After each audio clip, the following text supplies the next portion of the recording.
Pilipinas po ay napaka-prone sa baha. In fact, just this month, nung nakaraang buwan, nagkaroon tayo ng bagyo at halos 3 milyong pamilya ang apektado. So, base po sa karanasan ko bilang Secretary ng Public Works, napaka-importante po ang master planning sa flood control. Kasi pwede mong ayusin isang section at bibilis yung daloy ng tubig, pero pagdating sa ibang section na walang flood control, maiipon yung tubig, mas lalala yung baha sa ibang areas. So, napaka-importante po na magkaroon tayo at suportahan natin ang mga master plan flood control projects. And there are master plan. I am aware, may mga master plan talaga sa DPWH.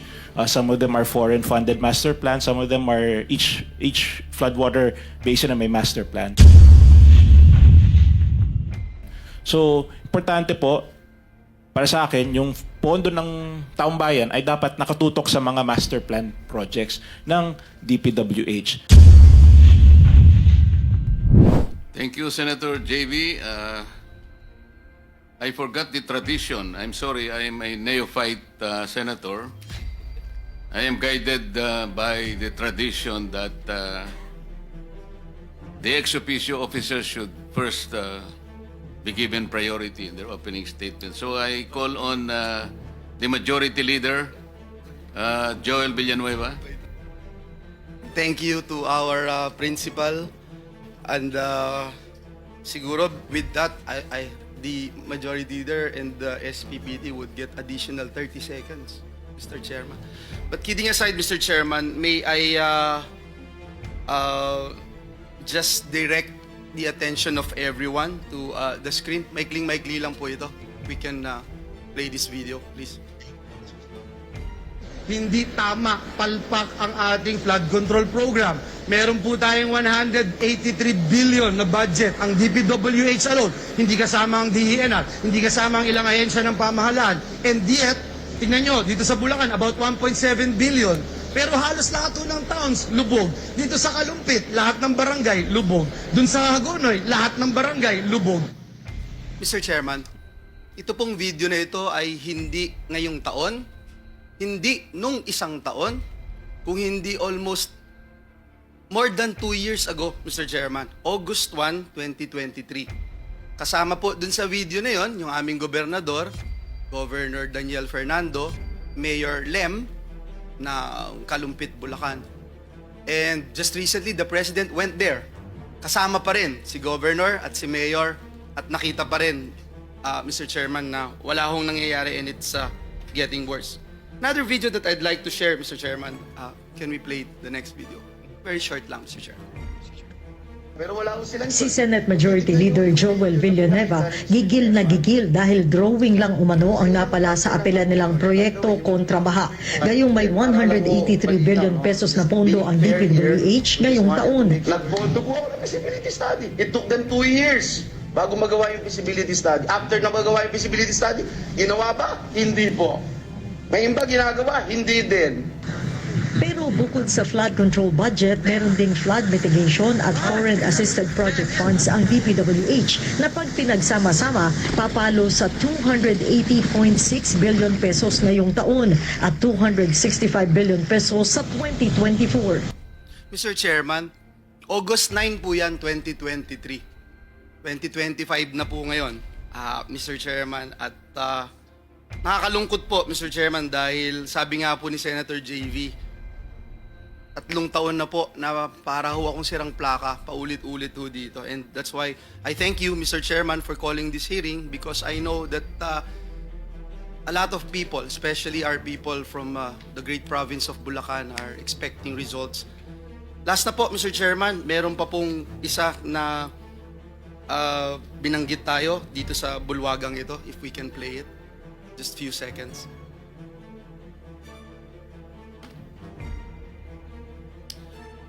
Abang hinihintay po, Mr. Chairman, just to put on record, 2023, ang daily budget, and this is just DPWH alone. At binanggit po ito kanina ni Senator Bato de la Rosa.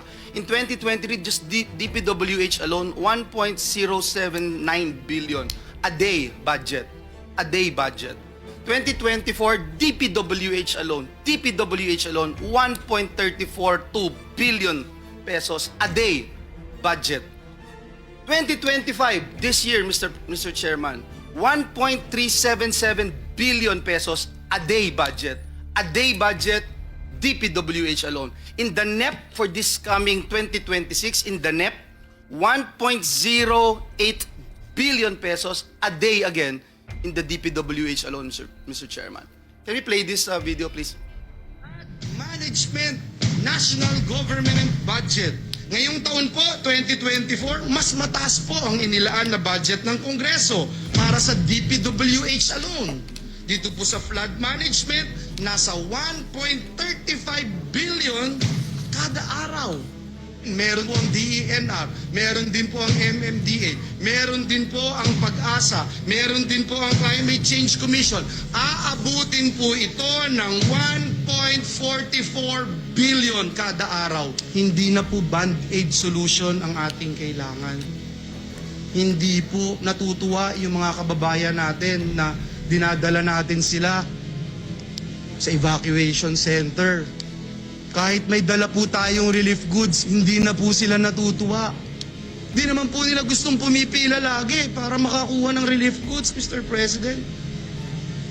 Wala na pong gusto na pumipila para makatanggap ng relief goods. Ang gusto nila, solusyon. Hanggat wala po tayong klarong solusyon o master plan, mananatili po itong anli baha. Pero hindi po only ang resilience ng ating mga kababayan. Hindi po only ang ating pondo. Hindi po only ang buhay ng ating mga kababayan. Mr. Chairman, July 29, 2024, ang privilege speech na yan. Mr. Chairman, I can go on and on. I have few more videos to show pero hindi ko na po i-show lahat, Mr. Chairman. Alam po ni Secretary Bonoan yung 3 beses na mga pagdinig dito. Tinalakay namin yung assessment, tinalakay namin yung paggawa ng feasibility study. Ang sakit lang, Mr. Chairman, is that for the past 4 years, 1 billion a day DPWH budget lang for flood control. And hindi ko alam, Mr. Chairman, kung paano natin kayang harapin yung taong bayan na gigising sa umaga, lulusong sa baha, magtitimpla ng kape. Aalis ng bahay nila, lulusong sa baha para magtrabaho. Babalik sa bahay nila, lulusong ulit sa baha para magtrabaho. At wala pa hong bagyo yun. At ginagastusan ng 1 billion a day for the past 4 years. Tama po ang Pangulo, dapat i-review ang mga flood control program ng ating pamahalaan, panagutin ang mga may sala sa baha. Mr. Chairman, dear colleagues, ako na ho yung makikiusap personal muli sa 3 taon na ito na may mangyari na po sa ating mga ginagawa dito dahil uulitin ko, hindi ho anli ang pasensya ng ating mga kababayan. Maraming salamat, Mr. Chair. Thank you, Senator Joel. The next is Senator Jingo Estrada, Senate President pro tempore. Thank you, Mr. Chair. I will just waive my opening statement, but I would like just to ask one question. Are the contractors that were invited by this committee present? Are all of them present here? I think 11 responded, but only 7, according to the Director General, managed to send representatives. Why, what happened?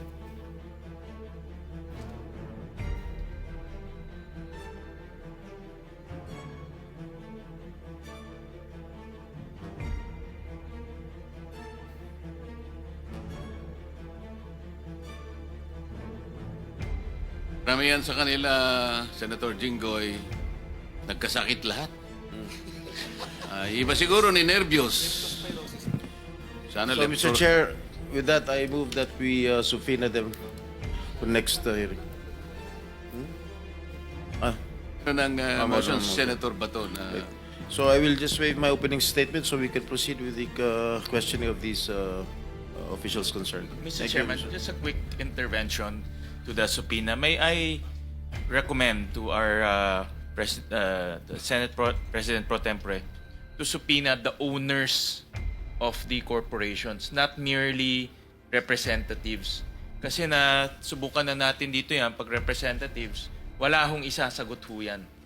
So doon po sa General Information Sheet, the Articles of Incorporation, nakasulat ho doon sino may-ari. Papuntahin ho yung may-ari tsaka presidente ng kumpanya. I so move. Yes, I agree with the suggestion of Senator Gatchalian. I second the motion. As practicable, let us invite the owners, the head, the most responsible officer of the corporations involved. Pero kung halimbawa talaga namang may legal excuses, ang ipadadala nila somebody who can bind the corporation, yung makakasagot din sa atin, to be practical. So, I will now call Senator Mark Villar for his opening statement. Thank you, Mr. Chairman. Very short lang. I just like to express my support to the committee dahil napaka-importante po ang layunin ng ating hearing ngayon dahil kailangan natin malaman kung ano nangyari, kung anong dapat gawin para ma-maximize yung budget sa flood control. Ang Pilipinas po ay napaka-prone sa baha. In fact, just this month, nung nakaraang buwan, nagkaroon tayo ng bagyo at halos 3 milyong pamilya ang apektado. So, base po sa karanasan ko bilang Secretary ng Public Works, napaka-importante po ang master planning sa flood control. Kasi pwede mong ayusin isang section at bibilis yung daloy ng tubig, pero pagdating sa ibang section na walang flood control, maiipon yung tubig, mas lalala yung baha sa ibang areas. So, napaka-importante po na magkaroon tayo at suportahan natin ang mga master plan flood control projects. And there are master plan. I am aware, may mga master plan talaga sa DPWH. Some of them are foreign-funded master plan. Some of them are each floodwater basin na may master plan. So, importante po, para sa akin, yung pondo ng taong bayan ay dapat nakatutok sa mga master plan projects ng DPWH. And of course, on the issue of yung mga substandard, of course, we have to push for more accountability sa mga projects. Dapat dagdagan pa yung mga measures natin para hindi na maulit yung mga substandard projects na nung nagkaroon ng inspection si President Marcos na may nakita siya mga substandard, ay yun ang kailangan natin solusyonan sa lalong madaling panahon dahil that's very unacceptable that we have substandard projects. So again, maraming salamat po, Mr. Chairman, and of course I'd like to thank all those who are joining us today for this committee.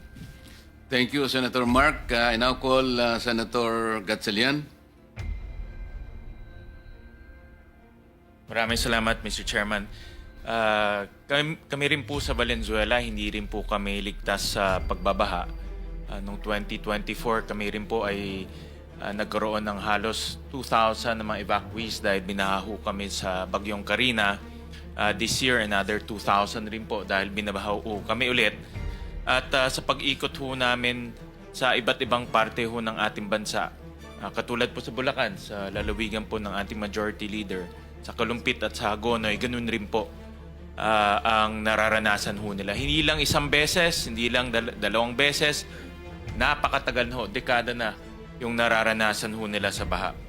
At kaya ho ang aking pakiusap kay Secretary Bonoan, dahil nandito ho siya, this 2026, hindi na ho pwedeng business as usual. Hindi na ho natin pwedeng ulit-ulitin yung ginagawa ho natin sa loob po na napakaraming taon na. Nakita ko ho, this 2026 budget, meron na naman 274 billion pesos for flood control. Hindi ho kami magdadalawang isip, i-zero ho to at ilagay na lang ho sa mga eskwelahan kung ang itong flood control ay magiging ampaw lang na flood control at hindi ho magiging epektibo. Dahil kung gagastos ho tayo ng 274 billion sa ampaw at hindi epektibong proyekto, ilagay na lang ho natin sa paaralan dahil yan po yung aming pinaglalaban ni Senator Bam Aquino para po makumpleto na ho natin ang pagkukulang ho natin sa ating paaralan. Sa loob po ng 5 taon, from 2022 to 2025, dumastos na po ang gobyerno ng 1.4 trillion pesos in terms of flood control projects.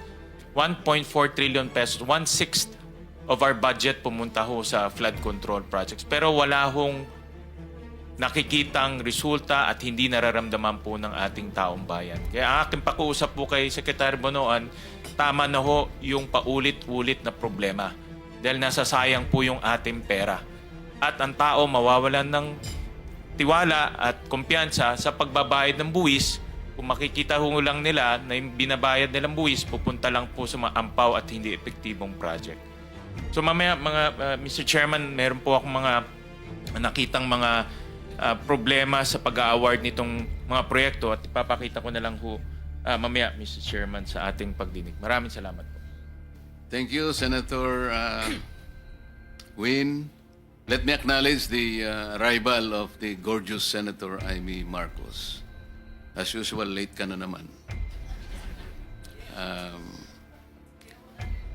I now call on Senator Bongo for his opening statement. Sir. Salamat, Mr. Chair. I fully support the objectives of this hearing. I want to commend our chairperson, Senator Rodante Marcoleta, for prioritizing this important issue before us. I agree with as Vice Chairperson of the Senate Committee on Finance and Vice Chairperson of the Senate Blue Ribbon Committee. I agree with Senator Gatchalian. Babantayan po namin itong budget for 2026. At bilang chairman ng Committee on Health, di na po bago sa ating bansa ang paghagupit ng mga bagyo at hindi na rin po bago sa atin ang pagbaha. Pero Mr. Chair, I share the observations that despite billions of pesos for funding for flood control projects, flooding becomes worse. Mas lalo pang tumataas at yung mga lugar na dating hindi naman kadalasang binabaha ngayon ay binabaha na rin. Taon-taon, pataas ng pataas ang budget para sa flood control pero pataas ng pataas rin po ang pagbabaha. At yung baha dyan sa PGH, pakita lang yung picture, hindi po na-address. Sana bigyan po ito ng priority ninyo. Mas malapit naman po ito sa atin at mas nakikita nyo. Yung pondo po sa health is less than triple ang budget ng DPWH kumpara sa health. At tuwing nagbabaha po ay hindi lamang nakaka-apekto sa mga pagmamayari at kabuhayan ng ating mga kababayan, nilalagay nyo rin po sa alanganin ang buhay ng mga kababayan natin na biktima ng bagyo. I am also particularly concerned the reports of increasing number of leptospirosis cases overwhelming our hospitals. Sa kaikot ko sa mga hospital, sila ang binabaha. Pero yung budget ng health sa ngayon, halos triple ang budget ng DPWH kumpara sa health. 880 billion ang DPWH, 313 billion lamang po ang para sa health. Sana ilaan na lang po ang pondo na mapapakinabangan po ng taong bayan para sa health sa pagtatayo at pag-upgrade po ng mga hospitals, medical assistance at PhilHealth benefits. Mas baha nga sa mga hospital ngayon, hindi naman na-address until now.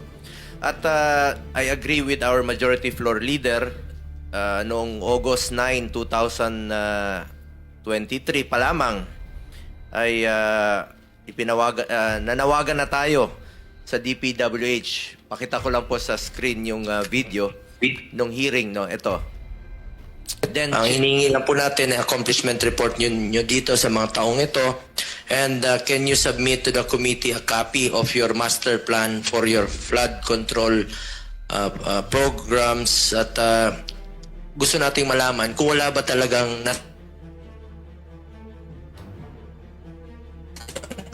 na pondo dito na inilaan nyo po sa ilang taon na patuloy nyong pinupondohan at tumataas pa.